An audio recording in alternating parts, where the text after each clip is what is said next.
मेरे बॉस ने ऐलान किया कि जो लड़की मेरे बेटे से शादी करके एक रात गुजारेगी, मैं उसे लाखों रुपए दूंगा। मुझे अपने पिता के ऑपरेशन के लिए पैसे चाहिए थे, इसलिए मैंने हाँ कह दिया। ऑफिस में सब ने मुझे शादी ना करने को कहा।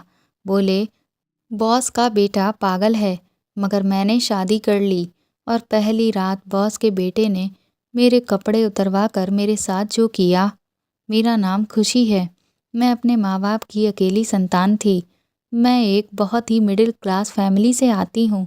मेरे पापा घर के छोटे मोटे सामानों की एक ठेले पर फेरी लगाते थे। बहुत मेहनत करके मेरे पापा ने मुझे पढ़ाया लिखाया। जब मेरी पढ़ाई कंप्लीट हो गई तो मैं नौकरी की तलाश में यहाँ वहाँ इंटरव्यू देने जाने लगी। कुछ महीनों के प्रयास के बाद मुझे एक अच्छी कंपनी में नौकरी मिल गई। मेरी सैलरी वहाँ पर ठीक ठाक ही थी। अब मैं थोड़ा सा खुश थी कि कम से कम अब मैं अपने पापा का सहारा बनूंगी। लेकिन इसी बीच कुछ ऐसा हुआ कि मेरी ज़िंदगी में भूचाल आ गया। एक दिन जब मैं ऑफिस में थी, तभी माँ का फ़ोन आया कि मेरे पिता की तबीयत बहुत ज़्यादा ख़राब है। मैं तुरंत ही दौड़ी दौड़ी ऑफिस से घर के लिए निकली और एम्बुलेंस में पापा को लेकर हॉस्पिटल गई। वहां पहुंचकर हमें पता चला कि पापा को हार्ट अटैक आया था। ये सुनकर तो मेरे रोंगटे ही खड़े हो गए। डॉक्टर ने बोला कि आपके पापा की हालत बहुत ज़्यादा नाजुक है और इसलिए अगर आपको अपने पापा को बचाना है तो उनका जल्द से जल्द ऑपरेशन करना होगा। दवाइयों और इलाज के दम पर हम उन्हें कुछ दिन तक ही जिंदा रख सकते हैं। अगर उन्हें दोबारा हार्ट अटैक आया तो फिर उन्हें बचा पाना नामुमकिन है। ये सुनकर तो मेरी आंखों के सामने अंधेरा छा गया। अब मुझे कुछ भी समझ नहीं आ रहा था। ऑपरेशन का खर्चा लाखों में था और उसके बाद जो इलाज चलता वह अलग। इतना सारा पैसा मैं आखिर कहाँ से लेकर आऊँ? माँ भी बहुत ज़्यादा परेशान थी। पापा एक मामूली काम करते थे और हमारे पास कोई खास ज़मीन जायदाद भी नहीं थी जिसे बेचकर मैं पापा का इलाज करवाती। अब घर की पूरी जिम्मेदारी मेरे ऊपर थी। मैंने माँ को ढांढस बंधाया कि आप परेशान मत हो, मैं कुछ ना कुछ इंतज़ाम कर लूँगी। अगले दिन जब मैं ऑफिस गई तो मैंने अपने बॉस से अपने घर की पूरी कंडीशन के बारे में बात की और उनसे कहा कि मुझे अपने पिता के इलाज के लिए कुछ लाख पैसे उधार दे दें। मैं धीरे धीरे करके आपके पैसे चुका दूंगी। उस वक्त मेरे बॉस ने मुझे पैसे देने से साफ इनकार कर दिया। मैं भी उदास होकर वापस घर चली आई। अब मुझे कुछ भी समझ नहीं आ रहा था कि आखिर मैं क्या करूं। 2 दिन के बाद मुझे मेरे बॉस ने अपने केबिन में बुलाया। उन्होंने कहा कि तुम्हें अपने पिता के इलाज के लिए पैसे चाहिए थे ना, मैं तुम्हें इतने पैसे दे दूंगा जिससे तुम्हारे पापा का ऑपरेशन भी हो जाए और उनका इलाज भी ठीक से हो जाए। ये सुनकर मैं बहुत ज़्यादा खुश हो गई। वह बोले, लेकिन इसके बदले में मुझे क्या मिलेगा? तो मैंने कहा कि सर, मैं दिन रात मेहनत करके आपकी कंपनी को और भी ज़्यादा फ़ायदा पहुंचाऊंगी। इस बात पर वह हंसते हुए बोले कि मुझे वह सब नहीं चाहिए, बल्कि तुम्हें मुझे खुश करना होगा।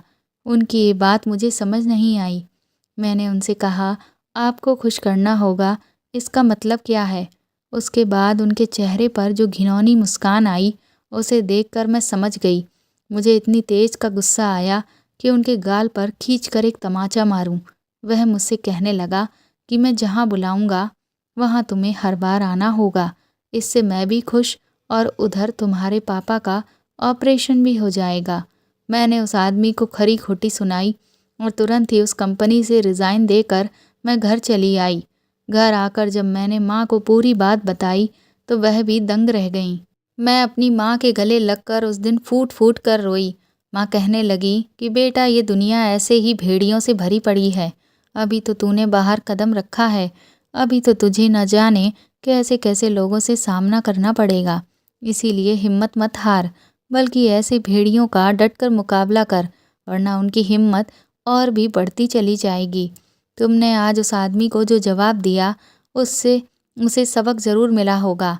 अब वह दोबारा किसी के साथ ऐसा करने से पहले 10 बार तो ज़रूर सोचेगा। मैं भी यही सोच रही थी कि ये दुनिया इतनी मक्कार है कि अगर इसे आपकी कमज़ोरी का पता चल जाए तो तुरंत ही लोग आपका फ़ायदा उठाने के लिए खड़े हो जाते हैं। लेकिन अब सबसे बड़ी समस्या ये थी कि एक तो मुझे पापा के ऑपरेशन के लिए पैसे जुटाने थे, दूसरा अब घर का जो खर्चा था वह भी कैसे चलाया जाए, क्योंकि अब तो जो एकमात्र सहारा मेरी नौकरी थी वह भी जा चुकी थी। मैंने बिना वक्त गवाए दूसरी कंपनियों में इंटरव्यू देने शुरू कर दिए। जल्द ही मुझे एक बहुत बड़ी कंपनी में जॉब मिल गई, जहाँ पर सैलरी बहुत ही ज़्यादा अच्छी थी और वहाँ का माहौल भी बहुत अच्छा था। सभी लोग एक दूसरे के कामों में बहुत सहयोग करते थे। पिछली बार मेरे साथ जो घटना हुई थी उसकी वजह से मेरी अपने नए बॉस से पापा के ऑपरेशन के पैसे मांगने की बिल्कुल भी हिम्मत नहीं हो रही थी।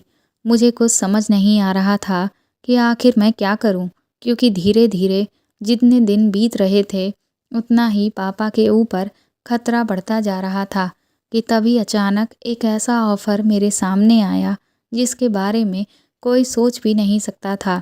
एक दिन जब मैं ऑफिस गई तो वहाँ पर बॉस ने यह ऐलान किया कि जो भी लड़की उनके बेटे से एक दिन के लिए शादी करेगी वह उसे लाखों रुपए देंगे। ये सुनकर तो मेरे होश ही उड़ गए। अब मुझे सिवाय इसके और कोई दूसरा रास्ता नज़र नहीं आ रहा था, इसलिए मैंने शादी के लिए हामी भर दी। लेकिन मेरे ऑफिस के सारे दोस्तों ने मुझे बहुत समझाया कि तुम्हारा ये फ़ैसला बहुत बड़ी मूर्खता है, क्योंकि बॉस का बेटा पागल है। तुम नहीं जानती कि वह कितना बड़ा सनकी है, इसलिए ऐसी गलती बिल्कुल भी मत करो। लेकिन मैं भी मजबूर थी। अपने पिता की खातिर मैं किसी भी मुसीबत को झेलने के लिए तैयार थी, इसलिए मैं अपने इस फैसले से पीछे नहीं हटी। घर आकर जब मैंने माँ को अपने इस फैसले के बारे में बताया तो वह भी दंग रह गईं। उन्होंने भी मुझसे यही कहा कि मैं ऐसा कुछ भी ना करूं, लेकिन अपने पिता के लिए मुझे ये करना ही था। इसलिए मैंने माँ को समझा दिया कि आप परेशान मत हो। पापा भी मेरे इस फैसले से बहुत परेशान थे, पर अब मैं किसी भी हाल में इस शादी से इनकार नहीं कर सकती थी। 3 दिन के अंदर अंदर ही मेरी शादी बॉस के बेटे रोहन से हो गई। हालांकि कहीं ना कहीं मुझे अंदर ही अंदर थोड़ी सी घबराहट तो हो रही थी, क्योंकि मैंने रोहन के बारे में बहुत कुछ अजीबोगरीब सुन रखा था। लेकिन फिर भी अब जब कदम आगे बढ़ाया ही है तो फिर डरना किस बात से। शादी के बाद विदा होकर मैं एक बड़े से बंगले में पहुंच चुकी थी। जैसे ही रात हुई मुझे एक बहुत ही खूबसूरत से कमरे में सेज पर बिठा दिया गया। मैं घूंघट ओढ़ कमरे में बैठी हुई थी कि तभी दरवाज़ा बंद होने की आवाज़ आई। इसका मतलब कि कमरे में कोई आ चुका था। मैंने हल्का सा घूंघट उठाकर देखा तो सामने एक लड़का खड़ा हुआ था। वो रोहन था। पहले तो मैं नॉर्मल बैठी रही, लेकिन जैसे ही मेरी नज़र रोहन के हाथ में पकड़े हुए डंडे पर पड़ी, मेरे तो होश ही उड़ गए। वो उस डंडे को लेकर मेरी तरफ आगे बढ़ने लगा। मेरे हाथ पैर कांपने लगे। कुछ ही सेकंड में वह मेरे बहुत करीब था। मैं चुपचाप अपनी जगह पर जमी हुई बैठी थी कि तभी अचानक उस डंडे से उसने मेरे ऊपर हमला किया। मैं फुर्ती से उठकर अलग जाकर खड़ी हो गई। उसने पूरे बेड को कुछ ही मिनट में उस डंडे से मार मार कर तहस नहस कर दिया। वह बुरी तरह से चीख रहा था। उसने उस डंडे से उस कमरे की हर चीज़ को तोड़ डाला। इतना शोर कर रहा था कि कुछ पूछो ही ना। वह हर चीज़ को तोड़ता जा रहा था और मुझसे कहता जा रहा था कि चली जाओ यहाँ से। जी तो मेरा भी चाह रहा था कि मैं इसी वक्त यहाँ से भाग जाऊँ, लेकिन अपने पिता की खातिर मैं कहीं नहीं जा सकती थी। मैं हिम्मत जुटाकर अपने लहंगे को कस के पकड़कर चुपचाप एक जगह पर जमी खड़ी रही। कुछ देर के बाद जब उस कमरे का सब कुछ तोड़ा जा चुका था तो रोहन ने डंडे को फेंक दिया। मैंने एक बार नज़र भर कर उसे देखा। वह देखने में कहीं से भी पागल नज़र नहीं आता था। अगर वह कुछ मिनट के लिए शांत हो जाए तो बहुत ही प्यारा और मासूम सा लगे, लेकिन इस वक्त वह बहुत ही खतरनाक लग रहा था। उसकी आंखों में इस वक्त बहुत ज़्यादा गुस्सा था। वह धीरे से चलकर मेरे करीब आया और मेरी आंखों में देखकर अपने दांतों को पीसते हुए मुझे एक बार फिर से बोला कि मैं इस घर से चली जाऊं, लेकिन मैंने हिम्मत जुटाकर इनकार कर दिया। वह मुझसे बोला कि मैं उसे मजबूर ना करूं कि वह मेरे साथ एक जानवर की तरह पेश आए। अगर मैं अभी के अभी इस घर से नहीं गई तो वह मेरी हालत ख़राब कर देगा। मुझे उसकी धमकी से डर तो बहुत लग रहा था, लेकिन फिर भी मैंने साफ इनकार कर दिया।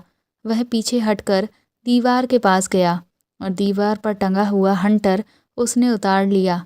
वह हंटर उसने जैसे ही हवा में चलाया, एक भयंकर तड़ाक की आवाज़ गूंज गई।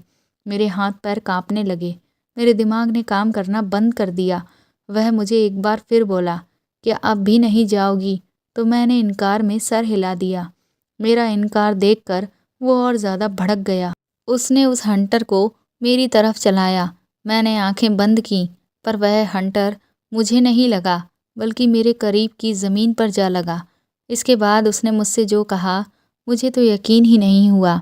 उसने मुझसे कहा कि मैं अपने सारे कपड़े अभी के अभी उसके सामने उतार दूं, और अगर मैंने ऐसा नहीं किया तो वह इस हंटर से मेरी खाल उधेड़ देगा, और नहीं तो इस घर को अभी छोड़कर चली जाऊं। अब मेरे पास कोई दूसरा रास्ता नहीं बचा था। मैं रोने लगी और उससे विनती करने लगी, लेकिन उसकी आंखों में कहीं भी रहम नहीं था। इसलिए मैंने अपनी आंखें बंद कर लीं और एक एक करके अपने सारे कपड़े निकाल दिए। कुछ देर तक मुझे कुछ भी महसूस नहीं हुआ, तो मैंने धीरे से अपनी आंखें खोलीं। आंखें खोलते ही मैं चौंक गई, क्योंकि सामने रोहन था ही नहीं। मैं उस कमरे में बिल्कुल अकेली थी। अब मुझे समझ नहीं आ रहा था कि आखिर ये सब क्या था और क्यों था। पूरी रात मैंने उस तहस नहस हुए कमरे में बैठे बैठे ही बिता दी। सुबह मैं तैयार होकर जब नीचे गई तो मेरे बॉस मुझे देखकर चौंक गए और मुझसे कहने लगे कि अरे, तुम यहीं हो। मुझे तो ऐसा लगा था कि शायद तुम जा चुकी होगी। मैंने उनसे कहा कि आप ऐसा क्यों कह रहे हैं? तो वह कहने लगे, दरअसल इससे पहले रोहन से आज तक मैंने जिसकी भी शादी की, वह लड़की शादी की पहली रात ही उसे छोड़कर भाग गई। इसीलिए मैंने ऑफिस में भी एक दिन की शादी की शर्त रखी थी। मुझे लगा कि एक दिन से ज़्यादा तो कोई लड़की टिक ही नहीं पाएगी, लेकिन कमाल है, तुमने मुझे गलत साबित कर दिया। मैंने बॉस से कहा कि आपने एक दिन की शादी की बात की थी। आज जब एक दिन पूरा हो जाएगा तो मैं अपने घर चली जाऊंगी। लेकिन बॉस ने मुझसे कहा कि अगर मैं उनके बेटे के साथ इस शादी को कई दिनों तक निभा सकूं तो वह मुझे और भी ज़्यादा पैसे देंगे। ये सुनकर मेरे मन में भी लालच आ गया, क्योंकि अभी तो अपने पापा का ऑपरेशन कराने के बाद मुझे उनका काफ़ी लंबा इलाज भी करवाना था। मैंने उनकी यह शर्त भी मंजूर कर ली। उसके बाद हमने साथ बैठकर नाश्ता किया।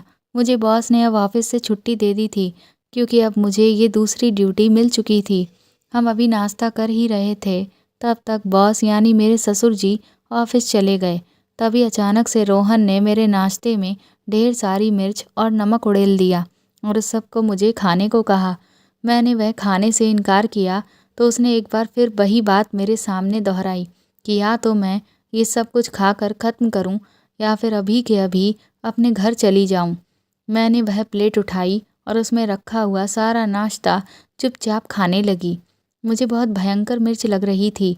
वह सब मुझसे बिल्कुल भी खाया नहीं जा रहा था, लेकिन मैं शर्त की वजह से रोती जा रही थी और खाती जा रही थी।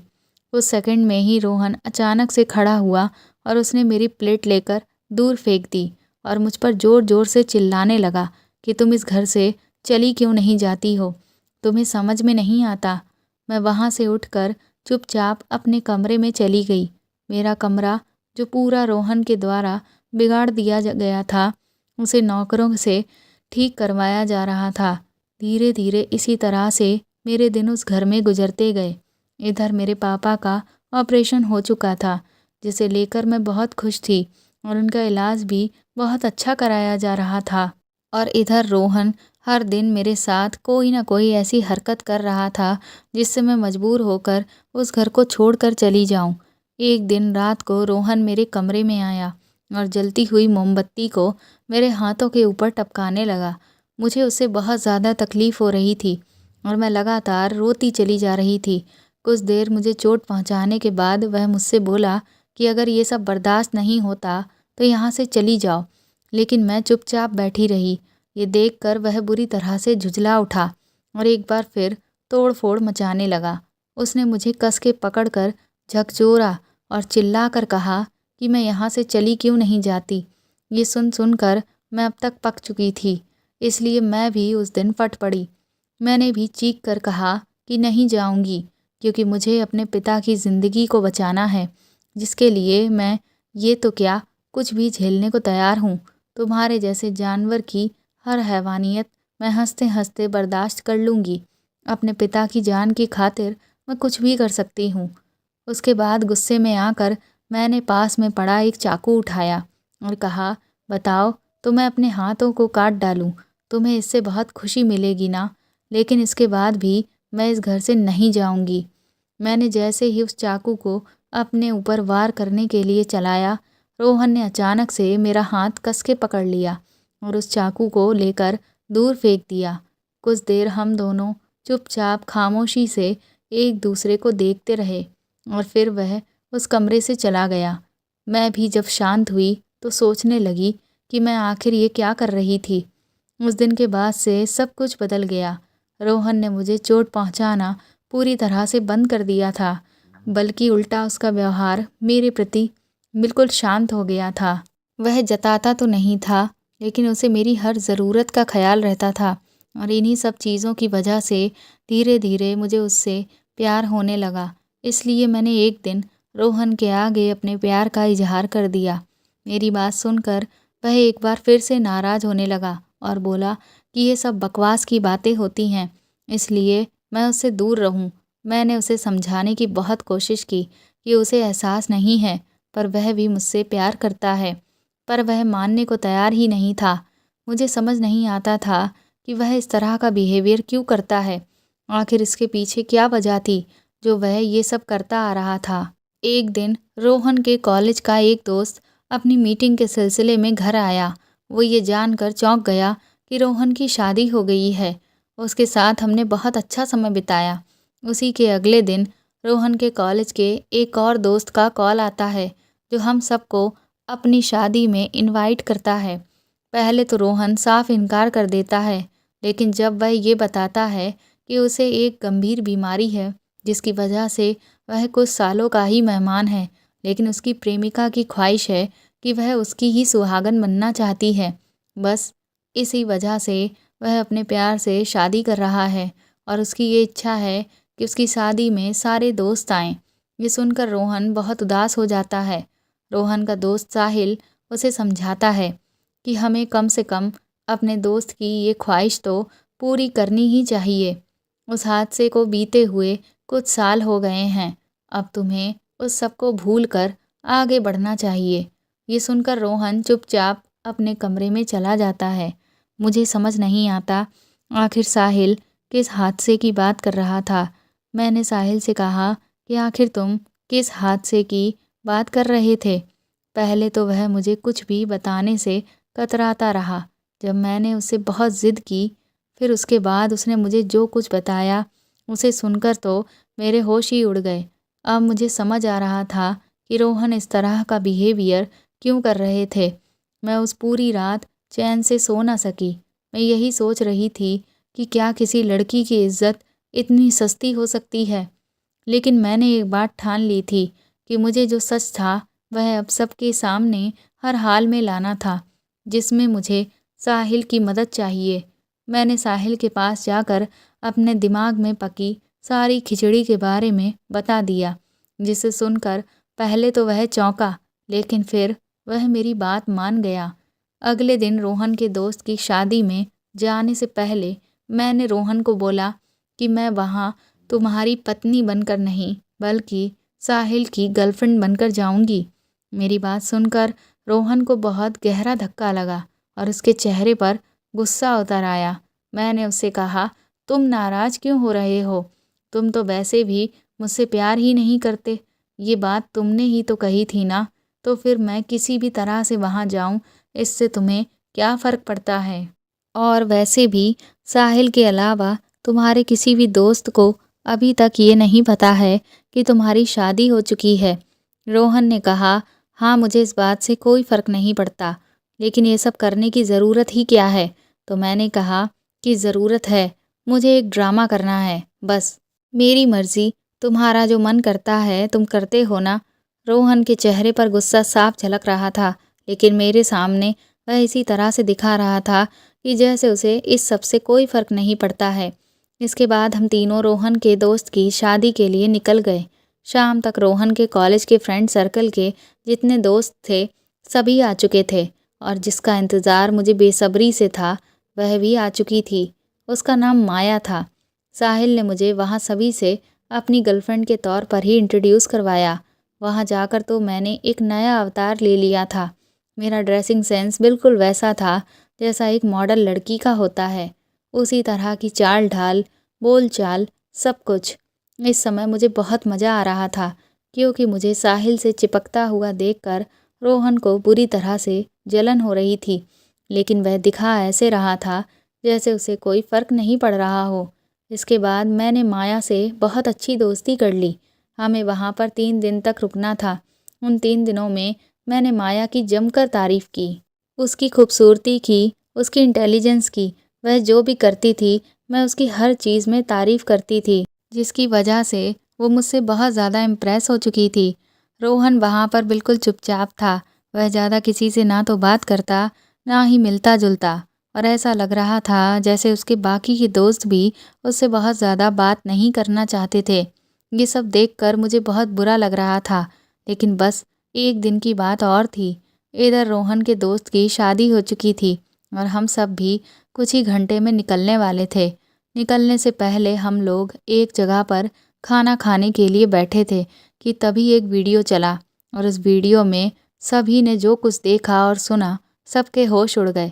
दरअसल कुछ सालों पहले कॉलेज के टाइम पर माया रोहन की गर्लफ्रेंड थी और ये बात ज़्यादा किसी को पता नहीं थी। पहले तो माया ने रोहन के साथ बहुत अच्छे से दोस्ती रखी, लेकिन जैसे ही रोहन से भी ज़्यादा अमीर लड़का कॉलेज में आया तो माया उसके साथ अपनी नज़दीकियों को बढ़ाने लगी। रोहन को जब ये सब बर्दाश्त नहीं हुआ तो उसने माया को रोका, पर माया मानने को तैयार नहीं थी। अब धीरे धीरे रोहन की वजह से माया उस नए लड़के से अपनी नज़दीकियाँ बढ़ा नहीं पा रही थी और उसे कुछ भी समझ नहीं आ रहा था कि वह रोहन नाम के कांटे को अपनी ज़िंदगी से कैसे निकाले। इसलिए उसने एक चाल चली और उसने रोहन पर एक घटिया इल्ज़ाम लगाया और उसके सभी दोस्तों के सामने कहा कि रोहन ने उसके साथ गलत हरकत करने की कोशिश की है। वह तो उसकी किस्मत थी कि वह बच गई, वरना रोहन उसे कहीं भी मुंह दिखाने के काबिल नहीं छोड़ता। ये सुनकर रोहन को बहुत गहरा धक्का लगा। वह चिल्ला चिल्ला कर सबके सामने कहता रहा कि उसने ऐसा कुछ नहीं किया है, लेकिन उसके दोस्त उसे शक भरी नज़र से देख रहे थे।